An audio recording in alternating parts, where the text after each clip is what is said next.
겠습니다. 아버지 하나님, 주님 앞에 찬양합니다.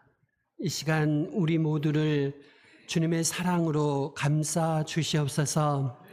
또한 우리의 서로를 향한 사랑으로 우리 교회가 가득 넘치게 하옵소서. 살아계신 예수님의 이름으로 기도합니다. 아멘. 우리 옆에 분하고 인사하십시다. 안녕하세요. 반갑습니다. 환영합니다. 예. 폭염이 계속되고 있죠. 대단히 어려운 날들이 계속되고 있습니다. 이제 7월 마지막 주 되다 보니까요. 성도님들 중에 휴가를 가시기도 하고 또 다른 곳에 출타하시기도 하면서 오늘은 좀 성도님들이 적게 나오셨습니다. 이 무더운 날에도 여러분이 주님의 은혜 안에서 사랑 안에서 강건하시기를 주의 이름으로 축원드립니다. 우리가 어떤 봉사를 하든지 어떤 사역을 하든지 우리는 모두 하나님의 은혜로 하고 있습니다. 우리가 주님의 일을 하기에 합당하지 않지요. 그런데 하나님은 그리스도로 말미암아 우리를 합당하게 여기십니다. 또한 우리는 주님의 일을 하기에 능력이 부족합니다. 그런데 하나님이 성령의 능력 있는 역사로 우리를 능력 있게 하시지요. 또한 우리는 원래부터 자기를 희생할 마음을 가지고 있지 않습니다. 그런데 하나님이 은혜로 희생할 마음도 주시고요. 여러분, 우리가요, 교회를 섬길 때에 희생하는 마음이 꼭 필요하지요. 그런데 그 희생하는 마음이 우리에게는 애초에는 없는 마음입니다. 가만히 한번 생각해 보십시오. 다른 사람을 위해서 내가 시간을 내고 돈을 내고 헌신하고 봉사한다. 이거 우리의 죄악된 본성으로는 할 수 없는 일이고요. 은혜로만 가능한 일입니다. 그래서 모든 것이 은혜로 됩니다. 이 과정에서 인간적인 인품이나 인간적인 노력은 하나님이 우리에게 요구하지도 않으시고 그것을 용납하지도 않으십니다. 첫 번째입니다. 충분한 은혜입니다. 여러분, 하나님의 은혜는 우리의 연약함을 이기기에 충분합니다. 그리스도의 보배로움은 우리의 합당하지 않음을 덮고도 남지요. 성령님은 우리의 부족함에도 불구하고 우리로 하여금 효과적으로 사역하게 하십니다. 이것이 바로 은혜로 사는 삶이고 사역이라고 할 것입니다. 그래서 우리가요, 우리 안에서 연약함을 발견할 때 우리 자신이 그리스도 안에서 강하다는 것을 깨닫습니다. 저나 여러분에게 약한 부분이 있지요. 그 약한 부분 때문에 그 약한 부분 속에서 일하시는 하나님을 발견하게 됩니다. 그래서 하나님의 강함을 알게 되는 것이고요. 우리 자신이 모든 성도 중에 지극히 작은 자보다 더 작은 자라는 것을 우리가 깨달을 때 하나님 나라에서 섬길 수 있는 엄청난 특권을 받습니다. 여러분, 내가 잘났다고 내가 능력 있다고 생각하는 사람은 하나님이 쓰지 않으셔요.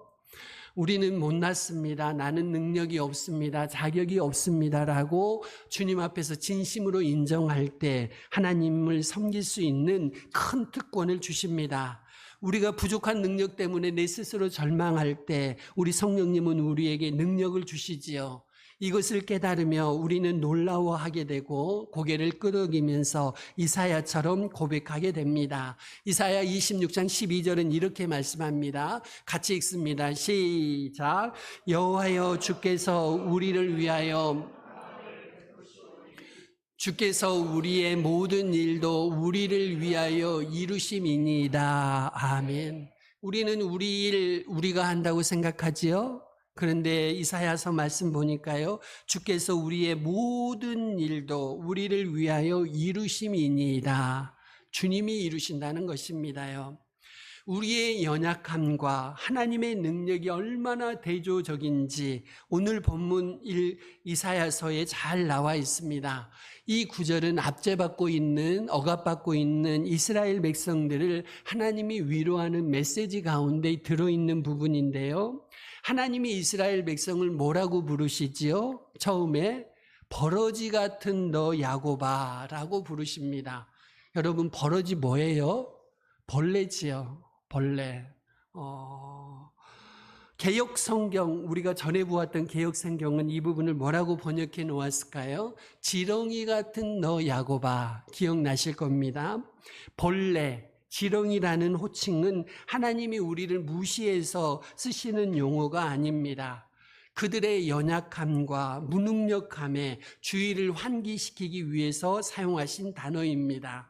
여러분, 벌레나 지렁이, 그만큼 무력하고 그만큼 밟히기 쉬운 것도 별로 없지요. 이렇게 지나가다가 나도 모르게 밟는 것이 벌레 아니겠습니까? 비 오고 난 뒤에 나도 모르게 밟는 것이 지렁이 아니겠습니까? 그래서 하나님이 이스라엘 백성의 연약함을 표현하기 위해서 그들을 벌레나 지렁이에 비유하고 계십니다. 그런데 여러분, 벌레나 지렁이라고 부르신 것은 하나님이 그 민족에게 주시는 격려를 더욱 돋보이게 하는 표현입니다. 너희는 비록 벌레 같고 너희는 비록 지렁이 같지만 두려워하지 말아라. 내가 너를 도와줄 것이다. 내가 너를 이가 날카로운 새 타작 기계로 삼을 것이다. 이렇게 격려하고 계십니다. 비록 이스라엘이 연약하고 압제를 받고 있을지라도 하나님이 도와주시기 때문에 때가 되면 적들을 압도하게 될 것이라는 약속입니다. 하나님께서는 이스라엘을 도와주실 뿐만 아니라 적들을 삼키는 타작 기계로 만들어 주실 것입니다. 여러분, 옛날에 타작 기계를 보면은요, 곡식을 탈곡하기 위해서 쇠붙이나 아주 예리한 돌들을 두꺼운 탄자판 위에다 이렇게 붙여 놓지요. 그러면 그 타작 기계가 곡식의 이삭을 마구 잘라버립니다. 벌레나 지렁이 같은 야곱이, 이스라엘이 적들을 삼키게 될 것이라고 약속하시는 거지요. 벌레나 지렁이, 인간의 연약함이지요. 이스라엘의 연약함입니다. 그런데 타작 기계, 하나님의 도우심으로 하게 될 이스라엘의 강력한 행동이지요. 이 둘 사이의 대조를 오늘 본문이 너무나 잘 보여주고 있는 겁니다. 이스라엘의 연약함, 하나님으로 인해 이스라엘이 강력해지는 모습, 이 두 가지를 보여주고 있습니다. 하나님의 은혜의 역사를 생생하게 그려주고 있지요. 여러분, 연약하고 무력한 것이 비교가 안 될 정도로 강력한 장애물들을 만났을 때 연약한 본인이 아니라 다른 것에서 오는 그 강력한 힘으로 그것을 이겨나가는 것입니다요. 하나님은 우리를 연약하게 하십니다. 때로는 우리의 연약함을 뼈저리게 느끼게 하시지요. 말할 수 없이 가난해졌을 때, 말할 수 없이 아프게 됐을 때, 그럴 때 우리는 연약함을 뼈저리게 느끼게 됩니다. 하나님이 종종 우리 인생에 그것들을 허락하셔요. 왜 그러실까요? 우리를 그분의 힘으로 강하게 하기 위해서입니다요. 이런 말씀입니다. 네가 벌레나 지렁이만큼 연약하고 무력하다는 것을 알고 인정한다면 나는 너를 예리한 새 이빨을 가진 타작 기계처럼 강하게 만들어 줄 것이다. 능력 있게 만들어 줄 것이다. 우리에게 말씀하고 계십니다요. 여러분, 성경이 가르치는 대로 우리 인간의 연약함을 통해서 하나님이 강력하게 역사하신다. 이 은혜로운 역설은 수세기에 걸쳐서 많은 위대한 교사들이 언급해 왔습니다. 예를 들어서 유명한 청교도 신학자인 존 오웬이 이렇게 말했습니다. 하나님이 우리에게 요구하시는 의무들은 우리 자신이 가지고 있는 능력에 비례하는 것이 아닙니다. 오히려 그것들은 우리가 그리스도 안에서 사용할 수 있는 자원들에 비례합니다. 우리는 하나님의 일에 가장 작은 것도 성취할 만한 능력을 우리 안에 가지고 있지 못합니다. 이것이 은혜의 법칙입니다. 우리 자신의 힘으로는 어떤 의무를 이행하는 것이 불가능하다는 것을 인정할 때 우리는 그것을 성취하는 비결을 발견하게 될 것입니다.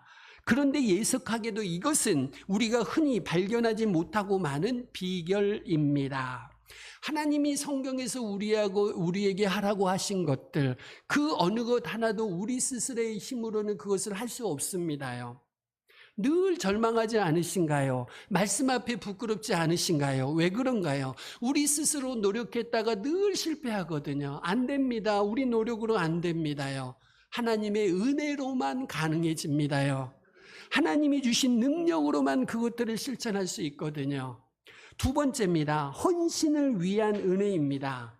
우리가 어떤 봉사를 하든 어떤 헌신을 하든 주님의 일은 불가피하게 우리에게 희생을 요구합니다. 사역자를 가리키기 위해 사용되는 헬라어 단어는 종을 가리키기 위해 사용되는 단어하고 같은 단어인데요. 사역자는 종인데 하나님의 종일 뿐만 아니라 사람들의 종이기도 하지요. 그가 영적으로 돌보고 있는 사람들의 종이기도 합니다. 그래서 바울은 아주 자연스럽게 우리는 우리를 전파하는 것이 아니라 오직 그리스도 예수의 주 되신 것과 또 예수를 위하여 우리가 너희의 종된 것을 전파함이라 말할 수 있었습니다. 여러분이 봉사하고 섬기는 것은 하나님의 종이 되는 것일 뿐만 아니라 사람들의 종이 되는 것이기도 합니다. 효과적으로 섬기기 위해서는 섬기기 위해서 힘과 능력이 필요할 뿐만 아니라 또한 종으로서의 마음가짐, 성품도 필요합니다. 바울의 희생적인 태도는 성경에서 이렇게 나오는데요. 바울이 이렇게 고백합니다. 우리가 이같이 너희를 사모하여 하나님의 복음뿐 아니라 우리의 목숨까지도 너희에게 주기를 기뻐함은 너희가 우리의 사랑하는 자 됨이라. 바울이 복음을 전하면서 하나님의 복음뿐만 아니라 자기의 목숨까지도 내놓을 마음이 있다고 이야기를 하거든요.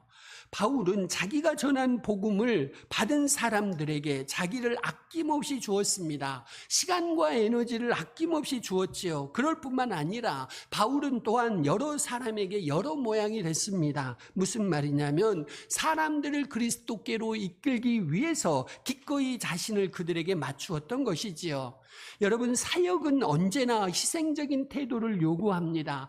여러분이 교회든지 가정이든지 뭔가를 하려고 하면, 누군가를 위해서 봉사하고 수고하려고 하면 반드시 여러분에게 희생적인 태도를 요구하지요. 희생적인 태도가 있어야 다른 사람들의 필요를 내 자신의 필요보다 먼저 생각하게 되지요. 다른 사람들을 섬기기 위해서 자기를 희생할 수 있게 됩니다. 희생하는 마음이 없이는 절대로 될 수 없는 일이지요. 그러면 여기서 질문이 생깁니다. 어떻게 하면 내게 없는 그런 희생정신이 가질 수 있단 말인가? 앞에서 말씀드렸습니다. 애초에 죄악된 우리는요, 다른 사람을 위해서 내 것 내놓기 싫습니다. 내 시간, 내 노력 내놓고 싶지 않습니다. 그런데 성경은 나에게 그 희생을 가지라고 요구를 하거든요. 왜 그러면 그렇게 우리가 희생정신을 가질 수 있겠느냐는 거죠. 이런 질문이 떠오릅니다. 이 질문에 답하기 위해서 저는 성경에서 한 가지 사례를 생각해 보았는데요. 마게도냐 교인들입니다. 마게도냐 교인들의 마음속에 하나님을 위해, 성도들을 위해 헌신하고 싶은 마음이 생겼어요. 그것이 근데 어떻게 생겼는가 봤더니 하나님의 은혜가 역사했습니다요.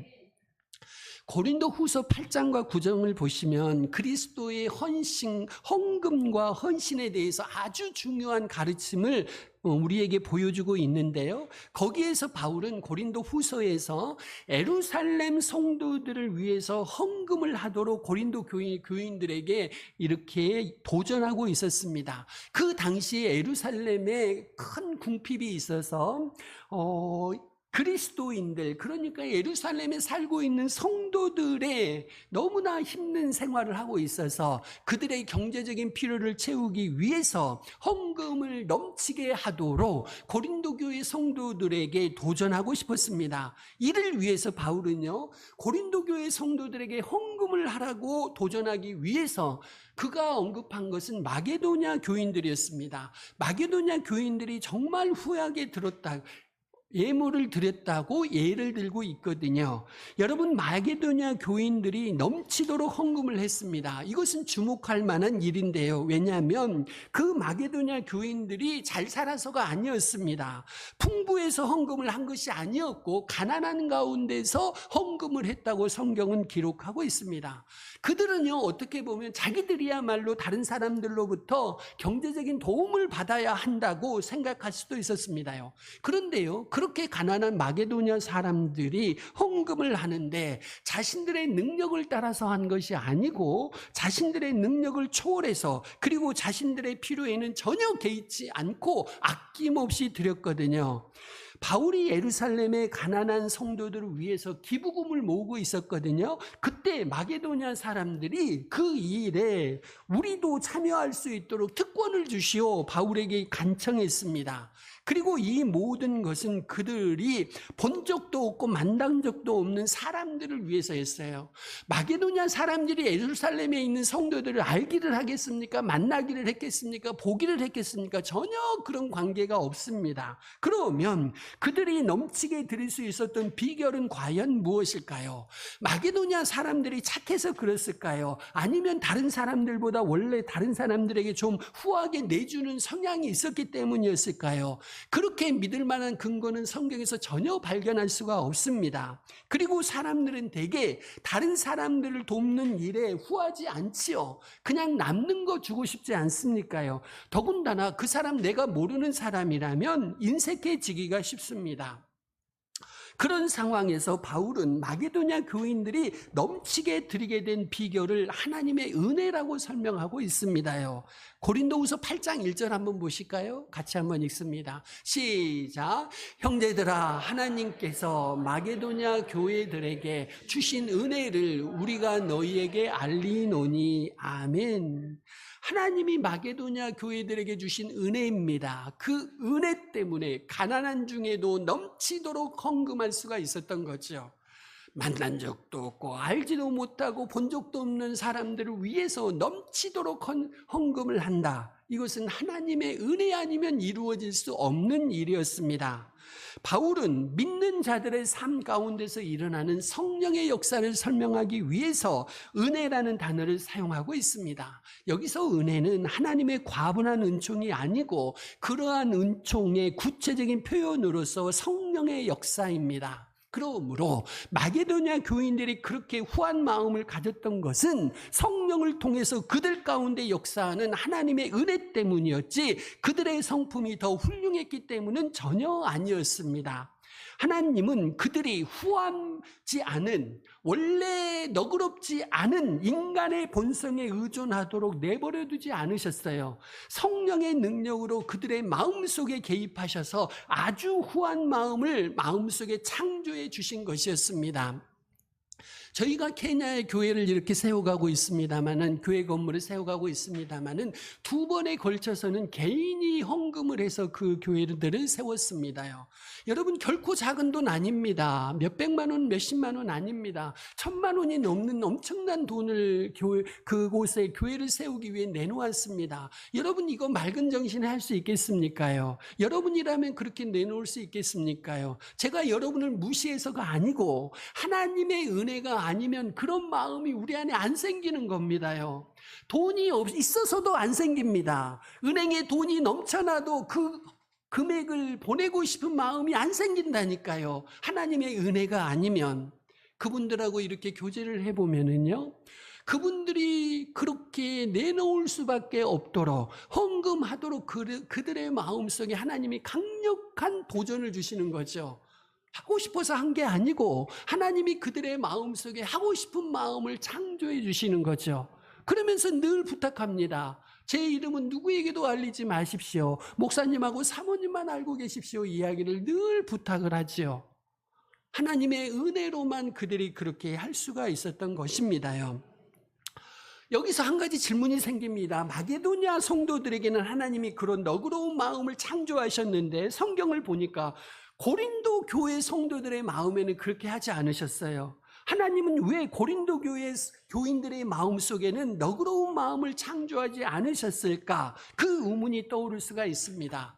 하나님은 마음만 먹으면 사람들의 마음속에 직접적으로 그리고 절대 주권으로 개입하셔서 마음을 변화시키실 수가 있으시죠. 두말할 필요도 없습니다. 다메섹 도상에서 바울을 변화시키실 때 그렇게 하셨으니까요. 그리고 고린도 후서에서 바울은 디도에게도 그렇게 역사하셨습니다. 너희를 위하여 같은 간절함을 디도의 마음에도 주시는 하나님께 감사하노니 라고 말했습니다. 이 경우에도 하나님이 디도의 마음속에 직접 역사하신 것이 분명합니다. 그런데 여러분, 하나님이 그분의 백성들의 마음속에서 역사하실 때 보다 보편적으로, 보다 널리, 보다 흔히 사용하시는 방법은 자연적인 수단을 통해서 하시는 것이었습니다요. 여러분, 고린도 교회 교인들의 경우에는 바울의 권면과 격려를 통한 것이었습니다. 사람을 통해서 하나님께서는 이제 그 일을 이루기를 원하셨던 것이지요.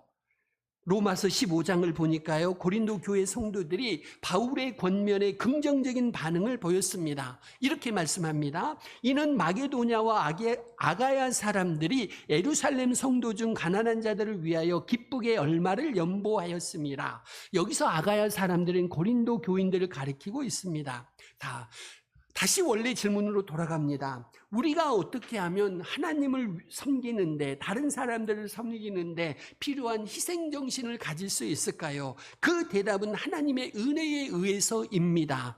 하나님이 은혜에 의해서 그렇게 우리에게 희생정신을 주시는데 직접적으로 우리들의 마음에 그렇게 하실 수도 있고, 사람과 환경을 통해서 우리에게 그렇게 하실 수도 있다는 뜻이지요.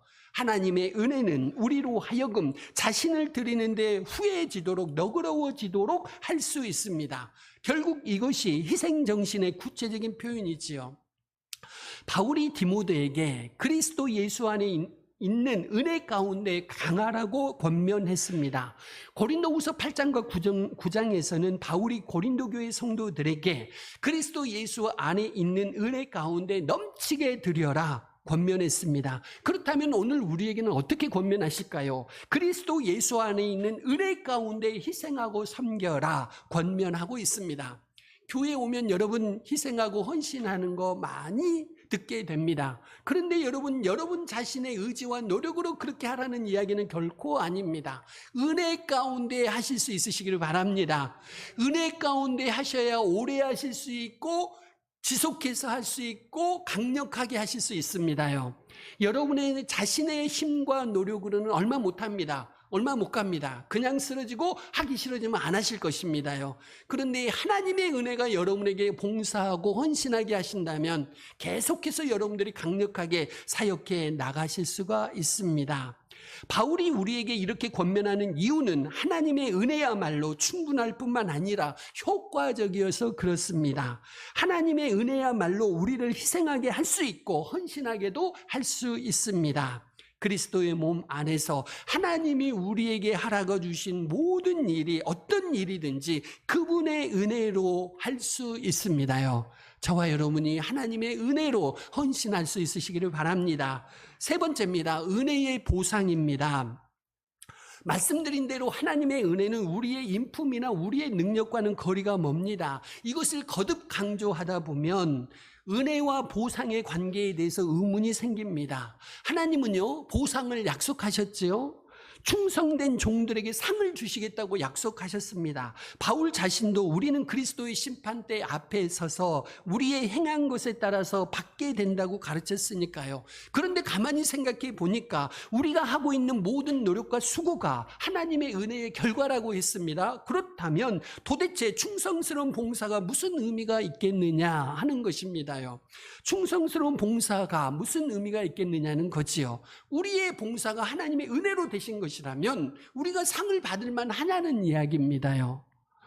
우리가 하나님의 은혜로 봉사하고 있다면 우리의 봉사는 우리의 봉사가 아니고 하나님이 주신 힘으로 하신 봉사 아니겠습니까요? 그러니 봉사에 따른 상을 받을 자격이 없다는 생각이 듭니다. 성경을 보면 하나님은 분명히 보상을 약속하셨고 또한 우리는 하나님 그리스도의 심판대 앞에 반드시 서야 합니다. 그때 우리가 보상을 받게 되는데 그때 받는 보상은 공적에 따른 보상이 아닙니다.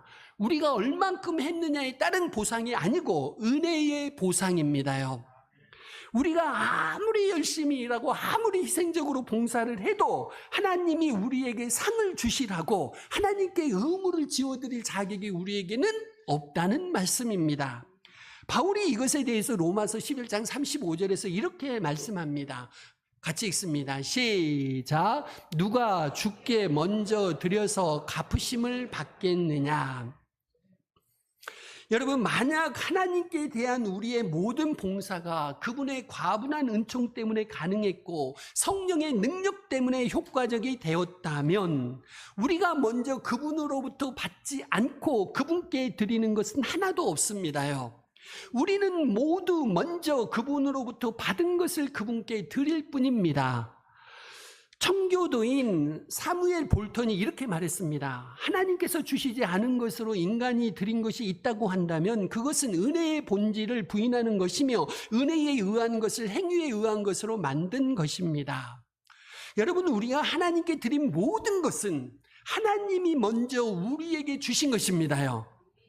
여러분이 마음을 드렸든지 시간을 드렸든지 금액 헌금을 드렸든지 재능을 드렸든지 그 무엇을 드렸든지 하나님께 드린 모든 것은 하나님이 먼저 우리에게 주신 것입니다. 우리의 생각이나 말이나 행동 가운데 어떤 식으로든지 하나님을 기쁘시게 하는 것이 있다면, 그분께 영광이 되는 것이 있다면 그것들 모두 궁극적으로는 우리로부터 나온 것이 아니고 하나님께로부터 나온 것입니다. 왜냐하면 그분을 떠나서는 우리 안에는 선한 것이 거할 수 없기 때문이지요. 로마서 7장 18절은 이렇게 결정적으로 말씀합니다. 같이 읽습니다. 시작. 내 속 곧 내 육신에 선한 것이 거하지 아니하는 줄을 원함은 내게 있으나 선을 행하는 것은 없노라. 아멘. 우리 안에 선한 것이 없습니다. 하나님이 역사하지 않으시면 우리 안에 선한 것이 없습니다. 우리가 하나님께 가져가는 선행들마저도, 하나님 앞에서 하고 있는 그 착한 행동들마저도 그 자체로는 동기에 있어서, 그리고 수행에 있어서, 실행에 있어서 결함이 있습니다. 우리가 착한 일을 합니다. 그때 우리의 동기에서 교만과 자기 만족을 완전히 제거하기는 실제로 불가능합니다. 여러분이 어떤 착한 일을 할 때 여러분 안에 교만이 숨어 있을 수 있고 자기 만족이 숨어 있을 수 있습니다. 죄인이어서 그렇습니다. 교만과 자기 만족을 선한 행위 가운데서 완전히 빼기는 불가능합니다. 우리의 동기에서 그렇고요. 실행할 때는 어떻습니까? 완벽하게 선한 행동을 수행하지 못합니다. 우리의 최고의 수준도 하나님이 요구하시는 수준에는 미치지 못합니다. 그리고 사실 하나님의 완벽한 수준에 도달하느냐 마느냐는 내버려 두고 우리는 우리 자신이 할 수 있는 최선의 수준으로 하지도 않지요. 그냥 적당히 하고 말지요. 선행이라고 하더라도 적당히 하고 맙니다. 그래서 베드로는 뭐라고 말씀하는지 아십니까요? 예수 그리스도로 말미암아 하나님이 기쁘게 받으실 신령한 제사를 드릴 거룩한 제사장이 될지니라 라고 말했습니다. 제사장이 되는데, 거룩한 제사장이 되는데 너희 스스로의 선행으로 제사장이 되지 말고 예수 그리스도로 말미암아 제사장이 되라고 권면하고 있습니다. 무슨 말이냐면 우리의 가장 좋은 행동들도 오직 예수 그리스도의 공로로 말미암아서만 하나님이 기쁘게 받으실 만하고 하나님께 받아들여집니다. 하나님은 그것들을 그리스도로 말미암아 받아들이십니다. 우리의 어떠한 선행이라도, 우리의 어떠한 보상과 헌신, 봉사와 헌신이라도 그것 자체로는 하나님이 받으실 만하지 않다니까요. 그리스도로 말미암아서만 하나님이 그것들을 받아들이시고, 그것도 은혜의 토대 안에서만 받아들이신다고요. 그러므로 우리가 하나님을 섬기는 데 있어서 그분의 은혜는 보상을 없애는 게 아닙니다. 하나님이 은혜 주심으로만 우리의 봉사와 헌신이 하나님이 받으실 만해지니까요. 도리어 그분의 은혜야말로 우리의 보상을 가능하게 합니다. 그분의 은혜가 없이는 우리는 보상을 받지 못한다니까요. 여러분이 주님 앞에서 아무리 많은 일을 해도 그것만으로는 하나님 앞에 보상을 요구할 수가 없습니다. 그리스도를 통해서만 하나님이 그것을 받으시고 그에 대한 보상을 은혜의 보상으로 우리에 주시는 것이지요. R. 스프라울은 이렇게 설명했습니다. 그러나 그리스도께서 약속하신 축복, 엄청난 보상이라는 축복은 은혜의 보상입니다. 그 축복은 우리 힘으로 얻을 수 없습니다. 그것은 약속으로 말미암아 주어집니다. 어거스틴은 그것을 이렇게 말했습니다. 하늘나라에서 받는 우리의 보상이란 하나님께서 그분의 은사들을 주시고 그것들을 사용하게 하신 결과이다. 은혜의 결과이다 라고 설명하고 있습니다. 여러분, 이것이 하나님의 은혜에 대한 놀라운 이야기지요. 하나님은 은혜로 우리를 구원하셨지요. 은혜로 우리가 그분의 아들을 점점 닮아가도록 변화시키시죠. 은혜로 모든 시련과 고난 중에도 우리를 붙드시고 강하게 하시지요. 은혜로 우리를 부르셔서 그리스도의 몸 안에서, 교회 안에서 우리의 독특한 기능을 발휘하게 하시지요. 그리고 다시 한번 은혜로 그분의 부르심을 성취하는 데 필요한 모든 영적인 은사들을 우리에게 부어주고 계십니다. 우리가 그분을 섬길 때 그분은 은혜로 우리의 섬김을 그분이 받아들일 만하게 만들어 주시고, 그리고 은혜로 여러 배로 우리를 보상해 주십니다요. 바울은 로마서 1장에서 복음에는 하나님의 의가 나타나서 믿음으로 믿음에 이르게 하나니라고 말씀했습니다. 복음에는 하나님의 의가 나타나서 믿음으로 믿음에 이르게 하나니. 그러니까요, 시작부터 끝까지 믿음으로 이루어지는 것이 우리 그리스도인의 삶이지요. 여기서 믿음을 은혜로 바꾸어서 읽어도 그 의미는 전혀 달라지지 않습니다. 왜냐하면 믿음은 하나님의 은혜에 대한 우리의 반응이기 때문이지요. 하나님의 은혜를 우리가 사용하기 위한 수단입니다. 그러니까 우리 그리스도인들의 삶 전체는요, 처음부터 끝까지 은혜 아래 사는 삶입니다. 그러므로 우리 모두 그리스도인의 삶 전체에는 그가 사랑하시는 자 안에서 우리에게 거저주시는 바, 그의 은혜의 영광을 찬송하는 삶이라고 할 수 있습니다. 우리 이 시간 같이 기도하며 결단했으면 좋겠습니다. 말씀드렸습니다. 하나님의 은혜는 우리의 연약함을 이기기에 충분합니다. 하나님의 은혜는 우리에게 헌신할 마음과 능력을 주십니다. 하나님의 은혜는 우리에게 마지막 날 은혜의 보상을 주십니다. 그러므로 주님, 우리가 연약할 때 주님의 은혜를 더욱 구하게 하옵소서.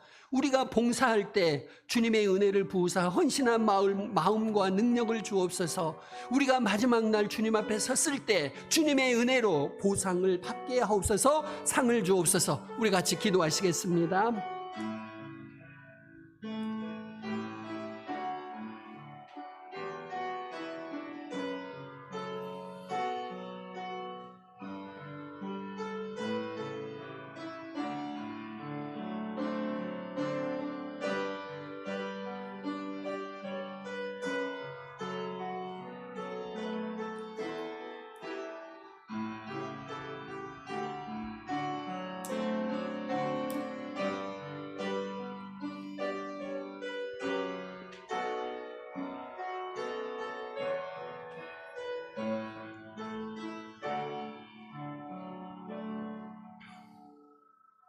하나님 아버지, 감사합니다. 매일 은혜 교회를 축복하셔서 우리가 연약할 때 주님의 은혜를 더욱 구하게 하옵소서. 봉사할 때 우리 모두에게 은혜를 부으셔서 헌신할 마음과 능력을 주옵소서. 마지막 날 주님 앞에 섰을 때 주님 부디 주님의 은혜로 우리에게 상을 주옵소서. 살아계신 예수님의 이름으로 기도합니다. 아멘.